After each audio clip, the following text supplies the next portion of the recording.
দর্শক, এনবিআর এর রিপোর্টটি আমরা দেখছিলাম। তবে এই মুহূর্তে এনবিআর এর চেয়ারম্যান সহ ১৩ জন সদস্যদের নিয়ে সচিবালয়ে বৈঠকে বসেছেন অর্থ উপদেষ্টা ডক্টর সালেউদ্দিন আহমেদ, আর তার সঙ্গে রয়েছেন মন্ত্রণালয়ের ২ সচিব। এই বিষয়ে আরো খবর জানাতে আমাদের সঙ্গে সরাসরি যুক্ত হবেন সহকর্মী শাহনাজ ইয়াসমিন। ইয়াসমিন, জানাবেন বৈঠকের বিষয়ে আর কি তথ্য আছে, আপনার কাছে কিছু জানতে পেরেছেন কিনা?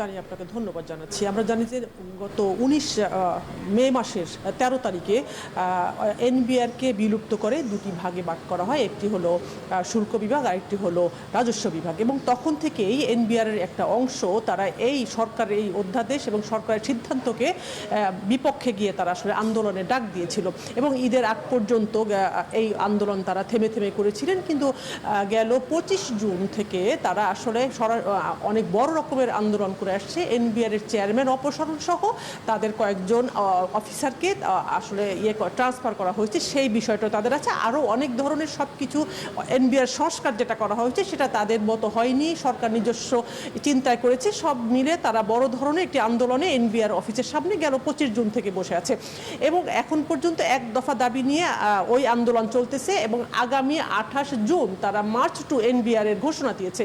এবং এই তাদের আন্দোলনের মধ্যেই গতকাল বুধবার অর্থ মন্ত্রণালয় থেকে অর্থ উপদেষ্টার একটি বিজ্ঞপ্তি পাঠানো হয় যে আজকে বৃহস্পতিবার ৫টায় আন্দোলনকারী যারা আছেন তাদের সাথে অর্থ উপদেষ্টা বৈঠক করবেন।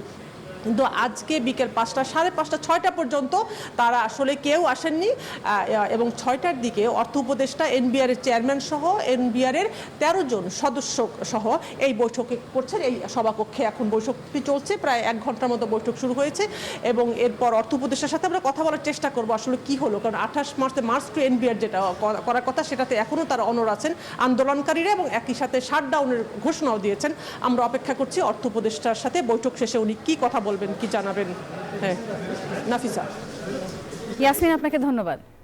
বান্ডেল থাকলে প্রতি সেনমানিতে টাকা বাঁচবে। বিকাশ সেনমানি বান্ডেল কিনে জিতুন প্রতি লেনদেনে।